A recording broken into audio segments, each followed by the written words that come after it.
Hello dear students, welcome back in Ajit Singh Academy. Employability Skill Class 9 IT 402 इस video में आपका स्वागत है।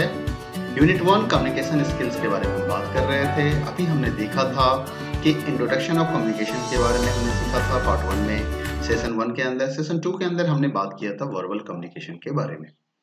आज यूनिट 1 कम्युनिकेशन स्किल का सेशन 3 है, जहां पे हम बात कर रहे हैं नॉन वर्बल कम्युनिकेशन के बारे में।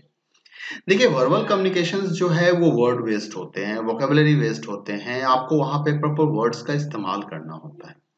लेकिन उसी जगह पे अगर आप नॉन वर्बल कम्युनिकेशंस की बात करें, तो जो नॉन वर्बल कम्युनिकेशंस हैं वो हमारा सिंबल बेस्ड होता है, वो हमारा साइन बेस्ड होता है, वो हमारा बॉडी लैंग्वेज बेस्ड होता है।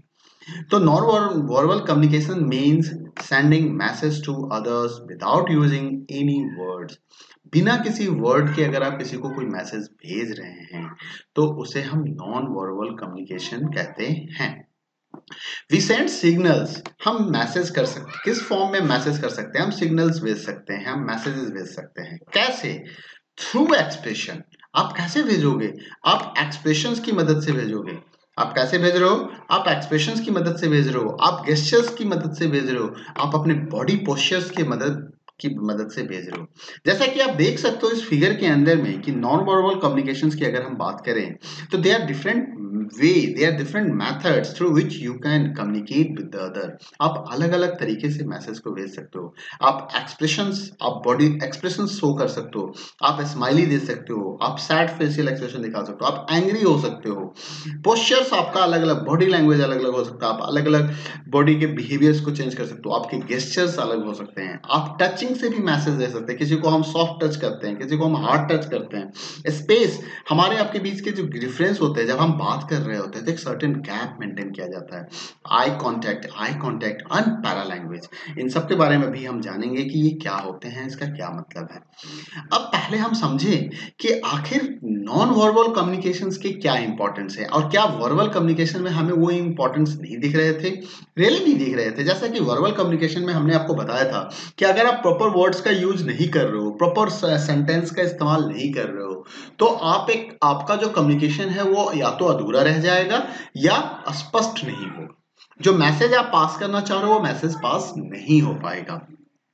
तो ऐसे केस में यहाँ पे नॉन वर्बल कम्युनिकेशंस का जो है वो हमें बहुत ज्यादा जरूरत हो जाती है। और आप यूं कह सकते हो कि कई बार हम वर्बल कम्युनिकेशंस के साथ साथ नॉन वर्बल कम्युनिकेशंस को भी अटैच करते हैं सो दैट कि हम एक इफेक्टिव कम्युनिकेटर बन सके। कई बार आप बोलते हो, पढ़ाते, टीचर आपको पढ़ा रहे होते हैं तो अपनी बॉडी लैंग्वेज को यूज कर रहे होते हैं, वो अपने फेशियल एक्सप्रेशंस को यूज करते हैं, बच्चों के एक्सप्रेशंस को देख के महसूस करते हैं और क्लास के बिहेवियर को चेंज करते हैं, डायलॉग्स को चेंज करते हैं। आखिर कैसे हो रहा होता है? ये सब नॉन वर्बल कम्युनिकेशन के फायदे हैं। In our day-to-day communication, most of the time we are using the non-verbal communications. कैसे? जैसे आप अपनी बॉडी को मूवमेंट्स कर सकते हो, चेहरे पे कोई फेस का मूवमेंट्स, आर्म्स के मूवमेंट्स, आईज एक्सप्रेशन। आप अपने वॉइस को कंट्रोल कर लेते हो, वॉइस के टोन्स, वॉइस के पाउजेज, इनको भी कंट्रोल करके आप बताते हो।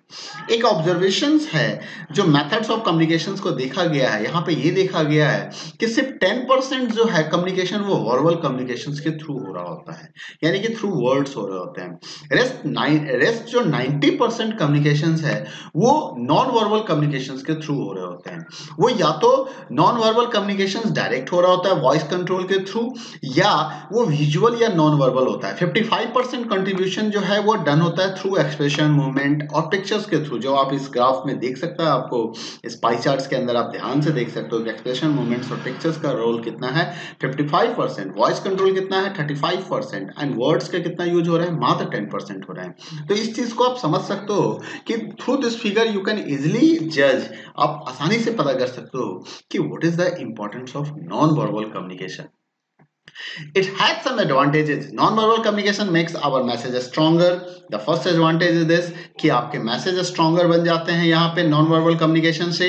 मैसेज बिकम्स मोर इफेक्टिव, जो भी आप मैसेज दे रहे हो it becomes more effective if we are using right gestures. अगर आपने प्रॉपर गेस्चर्स यूज किया है तो आपका मैसेज ज्यादा इफेक्टिव हो जाता है। Help in understanding our audience reactions, आप ऑडियंस के रिएक्शंस को उसके फेशियल एक्सप्रेशन से समझ सकते हो और अपने बिहेवियर को आप चेंज कर सकते हो। एक टीचर्स के पॉइंट ऑफ व्यू से देखें तो वो स्टूडेंट को देख के इजीली आइडेंटिफाई कर सकता है इस नॉन वर्बल कम्युनिकेशन की मदद से कि the student is able to understand, क्या उसके समझ में ये बातें आ रही हैं जो वो बताना चाह रहा है, जो एक टीचर सिखाना चाह रहा है एक बच्चे को, क्या वो उसके समझ में आ रहा है। ये नॉन वर्बल कम्युनिकेशन से समझ में आता है। क्यों? बच्चे का फेशियल एक्सप्रेशन ऐसा होता है, बच्चे के चेहरे पे ऐसे भाव होते हैं, हाव होते हैं कि जिसको देख के टीचर इजीली रीड कर लेता है, जस्ट समझ जाता है। And then he start using the some other methods, they start communicating in another way. Sometime teacher अंग्रेजी में पढ़ा रहा होता है, अचानक वो हिंदी पे आ जाता है। क्यों? उसको लग रहा होता है कि उसका बच्चा समझ नहीं पा रहा है उस बात को, वो हिंदी में बताना शुरू कर देता है। ठीक है, एक वर्बल मैसेज आर ब्लॉक्ड। कई बार क्या होता है कि आप देखोगे आसपास में नॉइजेस बहुत होते हैं, डिस्टेंस होते हैं, मतलब आप जिससे बात करना चाह रहे हो आपसे काफी दूर है और आप अपनी मैसेज को प्रॉपर बेस नहीं कर सकते, आप चिल्ला के बोल रहे हो, आप बहुत लाउडली चिल्ला के बोल रहे हो, but still he and she is not able to listen you. तो वहां पे हम क्या करते हैं, हम वर्बल के जगह पे नॉन वर्बल कम्युनिकेशन को यूज करते हैं। हम हैंड मूवमेंट्स करते हैं, हम कुछ इशारे देते हैं उन्हें, हम अपने बॉडी लैंग्वेज को इस्तेमाल करते हैं और इस तरह से हम कम्युनिकेट करते हैं। There are different types of the non verbal communication. जैसा कि मैंने अभी आपको बताया था कि अलग अलग तरीके से हम नॉन वर्बल कम्युनिकेशन कर सकते हैं। Means exchanging information without words, और हम अलग अलग तरीके से कर सकते हैं। जैसे फेशियल एक्सप्रेशन। फेशियल एक्सप्रेशन का क्या मतलब है? फेशियल एक्सप्रेशन में many a time shows the feelings of a person. जैसे कि आप खुश हैं तो स्माइली फेस दे रहे हैं, सैड हैं तो ग्लूमी फेस बना रहे हैं, तो ये क्या है, आपके एक्सप्रेशन को रेफर कर रहा होता है। अब यहाँ पे how to make use of the non verbal. अब अगर आप फेशियल एक्सप्रेशन किसी को देना चाहते हैं तो पहले तो अपने फेस को रिलैक्स कीजिए, उस एक्सप्रेशन के साथ फेस को मैच कीजिए, अपने वर्ड्स को मैच कीजिए जो आप एक्सप्रेशन देना चाह रहे हो। अगर किसी को आप गुस्से में कुछ कहना चाह रहे हो, मतलब आप किसी को डांट रहे हो और चेहरे पे स्माइली रखा हुआ है, तो फिर आपके डांट का कोई फर्क नहीं पड़ता है। आप किसी के साथ खुश होकर बात कर रहे हो, आप किसी को अच्छी अच्छी बातें बता रहे हो और चेहरे पे एंग्री फेस है, चेहरे पे एंग्री एक्सप्रेशन है, तो फिर ये मैच नहीं करेगा, ये प्रॉपर कम्युनिकेशन नहीं होगा। तो यहाँ पे क्या करना है आपको, आपके एक्सप्रेशन और आपके वर्ड्स मैच होने चाहिए। Agree, if you agree with something you may nod while listening. आप सर हिला सकते हो, अगर आप किसी की बात से संतुष्ट हो रहे हो, किसी ने पूछा हाँ जी समझ में आ रहा है, तो आप सर हिला के कह सकते हो, या बार बार आप मुंह से भी। कई बार होता है ना कि आपको कोई कुछ कह रहा होता है, कहते हैं अच्छा, हाँ ठीक है जी, अच्छा जी। तो this way you are giving the messages to the communicator कि भाई मैं आपकी बात सुन रहा हूं, मैं आपकी बात समझ रहा हूं। और अगर मान लीजिए आप बोलना नहीं चाहते हैं तो आप सिर को हिला के बता सकते हैं, आप अपने फेशियल एक्सप्रेशन से बता सकते हैं, which indicate that it has your accent. Posture. Posture का मतलब होता है position of body. What is the meaning of posture? Means position of body, कि आपकी बॉडी का पोजीशन क्या है। They show your confidence and feelings, आपके कॉन्फिडेंस और फीलिंग्स को बता रहा होता है। कई बार आप एकदम स्ट्रेट महसूस करते हैं, आप अपनी बॉडी को स्ट्रेट रखते हैं, हैप्पी रखते हैं, तो फीलिंग क्या आती है? कॉन्फिडेंस। कई बार आपका बॉडी जो होता है वो टायर्ड जैसा दिखा रहे होते हैं, आप बॉडी को झुका कर रखते हैं, एकदम लगता है जैसे कि पता नहीं अब क्या होने वाला है, तो इसका मतलब क्या है? टायर्डनेस फीलिंग आती है। तो अलग अलग एक्सप्रेशंस आपके बॉडी के जो लैंग्वेज होते हैं, आपके बॉडी के जो रिएक्शंस होते हैं, वहां से पता चल जाता है कि आप कहना क्या चाह रहे हो, आपका फीलिंग्स क्या होता है। अब ये keep your body relaxed and shoulder straight. अगर आप दिखाना चाहते हो कि आप कॉन्फिडेंट हो तो अपनी बॉडी को रिलैक्स रखो, शोल्डर स्ट्रेट रखो, seat straight, rest hands and sit in relax position. अपने आप को रिलैक्स, पैरों को नीचे, keep hands by your sides while standing. Standing करते हैं मतलब अगर आप दिखाना चाहते हो कि यू आर ए कॉन्फिडेंट, आप कॉन्फिडेंस का पोस्चर बनाना चाहते हो, तो आप अपनी बॉडी को रिलैक्स कीजिए, शोल्डर को स्ट्रेट रखिए, सीधा बैठिए, कहीं भी बैठना चाहते हैं, हैंड्स को रेस्ट कीजिए, fit and relax position, and now you start talking. Then सामने वाला क्या समझेगा कि बंदा बहुत कंफर्टेबल है, बंदा बहुत कॉन्फिडेंस में है। तो that is the message you are going to pass. आप अपने हाथ को, keep your hands your side while standing. अगर आप खड़े हो तो हाथ को साइड में रखो, आप पीछे भी रख सकते हो कई बार कॉन्फिडेंस दिखाने के लिए कि आप बहुत रिलैक्स और कॉन्फिडेंट मूड में हो। ठीक है, नेक्स्ट आता है gesture. What is the gestures? इसको हम बॉडी लैंग्वेज भी कहते हैं। Gestures describe movements of the parts of the body. Gestures describe movements of the parts of the body, especially hands on और head to express idea और meaning. आप अपने हाथों से, अपने सिर की चीजों से आप अपनी आइडिया और मीनिंग को एक्सप्रेस कर रहे हो, तो दिस इंक्लूड जैसे कि वेविंग करना, हाथ को हिलाना, पॉइंटिंग करना, using our hands when speaking. आप हैंड्स का इस्तेमाल कर रहे हो तो पढ़ाते समय आप देखा होगा आपने कई बार लोग बोलते समय अपने हाथों को, अपनी बॉडी लैंग्वेज को, या you are also doing this my dear student, आप भी करते हो ऐसी चीजों को। रेजिंग हैंड, जैसे आपको कोई प्रॉब्लम होती है तो आप हाथ उठा के पूछते हो। आप अपने, अच्छा कई बार ना आप देखते हो कई लोगों की आदत है नाखून खाने की। Sometime it's showing that he is nervous, he is thinking something about, physically he is present at that position, वो रहता तो वहां पे है लेकिन उसके दिमाग में कुछ और चल रहा होता है, और वो क्या करता है उस बीच में वो नाखून खाना शुरू कर देता है। Avoid Poynting eight people with your finger, हमेशा कभी भी अपने बॉडी लैंग्वेज से किसी को ऐसे पॉइंट नहीं करना चाहिए, it's giving a bad feeling. Instead of keeping your hands in pocket, जब आप बात कर रहे हो तो किसी से और आप ये दिखाना चाहते हो कि नहीं आप उसे सुन रहे हो, आप उसे सुन रहे हो, तो कभी भी अपने पॉकेट में अपने हाथ को मत रखो, अदरवाइज सामने वाले को महसूस हो जाएगा कि you are not paying attention, you are ignoring him or her. Bend your hand a little while talking or listening to show that you are paying attention. अपने हाथ को आप फोल्ड करके रख सकते हो, पीछे की ओर रख सकते हो, है ना, सामने रख सकते हो, आप इस तरीके से रख सकते हो सामने पेट के आगे अपने हाथ को करके, सो दैट कि उसको ये महसूस हो कि आप उसे सुन रहे हो, प्रॉपर सुन रहे हो। Touch, touch is the also part of the body language. And ये जो क्वालिटी होती है टच वाली क्वालिटी, जैसे कहते हैं ना bad feelings, bad touch, good touch, normal जो हमारे बच्चियां हैं उनको इन चीजों को समझने की जरूरत होती है। और मैं आपको बताऊं ये गॉड गिफ्टेड है, ये गॉड गिफ्टेड है, गर्ल्स को ये स्किल्स गॉड गिफ्टेड है। वो इजिली समझ जाते हैं कि किसी ने क्या उसे गुड टच किया है या बैड टच किया है। जो टचिंग ऑफ वे होता है ना, टच करके भी हम मैसेज देते हैं लोगों को, है ना। नॉर्मली देखो जैसे शेक हैंड करोगे, आप किसी के साथ हाथ मिलाते हो तो हाथ मिलाने से समझ में आ जाएगा कि सामने वाला क्या मैसेज आपको देना चाह रहा है। आपके साथ वो टाइटली हैंड मैच कर रहा है कि लूजली हैंड मैच कर रहा है। तो टाइटली अगर हैंड मैच कर रहा है तो he is very interested, he is very happy with you. Loosely match कर रहा है तो he is just doing the formality, अच्छा it's okay, you are coming in front of me so it's okay, hi hello this, है ना। किसी के पिट्ठी पे हाथ थपथपाना, कोई हाथ थपथपा रहा होता है, अब हाथ थपथपाने का भी क्या है, अलग सेंस है। किसी ने प्यार से हाथ थपथपाया तो वो आपको प्यार दे रहा है, आपके मम्मी, आपके पापा, आपके अंकल, आपके दादाजी, आपके दादी जी, ऐसे आपको नाना नानी जो भी है वो प्यार से। और किसी ने हाथ थपथपाते समय ना किसी की बैड फीलिंग्स भी होती है, तो you can easily understand this, ठीक है।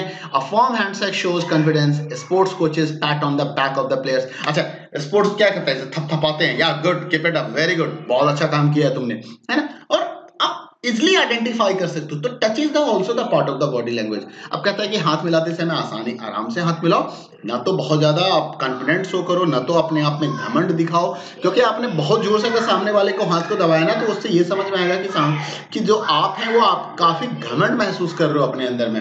अवॉइड अदर टच गेस्चर्स, दूसरे के टच गेस्चर्स को अवॉइड करो, such as stroking your hair, scratching your nose, tugging your clothes etcetera doing formal communications. Formal communication के टाइम में इन चीजों को अवॉइड करना चाहिए। स्पेस, स्पेस बिहेव्स, स्पेस का मतलब क्या है, जैसे कि आप दो दोस्त खड़े होते हैं, बात कर रहे होते हैं, तो आप काफी नजदीक होकर बात कर रहे होते हैं। कई बार ऐसा भी होता है कि आप दूर दूर बात कर रहे होते हैं। आपने कभी महसूस किया ऐसा क्यों होता है?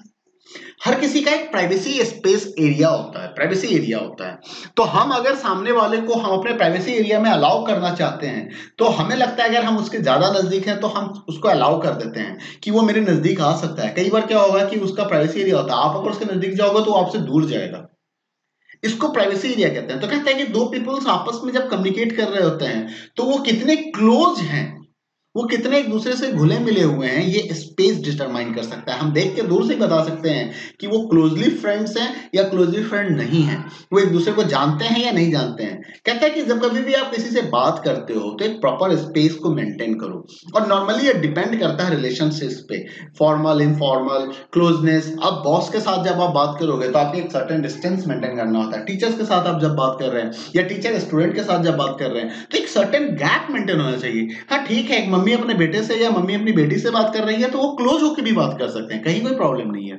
लेकिन एक टीचर्स को अपने स्टूडेंट के साथ बात करते समय एक प्रॉपर गैप हमेशा मेंटेन करना चाहिए। ऐसा नहीं कि उस गैप को आप खत्म कर दोगे। तो that is the space. Eye contact. What is the importance of eye contact? Eye contact means maintaining eye contact with the persons you are talking. आप जिस बंदे से बात कर रहे हो, आप जिससे बात करना चाह रहे हो, उसके साथ आपका आई कॉन्टेक्ट होता है वो बहुत इंपॉर्टेंट होता है। अगर मान लीजिए हम बच्चे को पढ़ा रहे हैं, क्लास के अंदर है और बच्चा मेरी तरफ देख रहा है, इसका मतलब he giving his on attention on me, उसका अटेंशन मेरी तरफ है। लेकिन अगर बच्चा मेरी तरफ नहीं देख रहा है, कहीं और देख रहा है, तो इसका मतलब वो किसी और चीज को भी ध्यान है, उसका स्टडी पे ध्यान नहीं है। तो आई कांटेक्ट से आपका इंटरेस्ट पता चल जाएगा कि आप कितने इंटरेस्ट हो, कितना इंटरेस्ट आप दिखा रहे हो वहां पे, कितने इंटरेस्टेड हो उस पॉइंट्स को लेके। तो that is the importance of eye contact.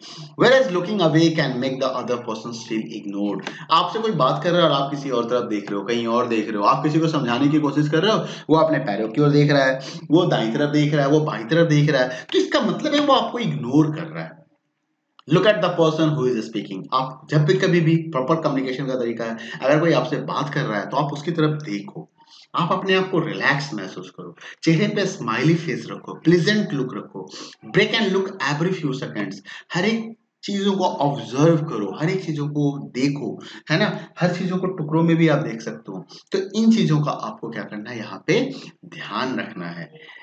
पैरालैंग्वेज, paralanguage क्या है? Paralanguage is the tone of our voice, speed and volume that makes a difference in the meaning of communication. मतलब जब आप बोल रहे होते हो, जैसे मैं अभी बोल रहा हूं, तो मैं कभी फास्ट हो रहा हूं, कभी स्लो हो रहा हूं, तो what is the meaning of this? Means मैं अलग अलग चीजों पे, किसी चीज पे मुझे बहुत ज्यादा एम्फेसिस करना है, किसी चीजों पे मुझे बहुत ज्यादा एम्फेसिस नहीं करना है। मैं कहीं पे बहुत खुश हूं।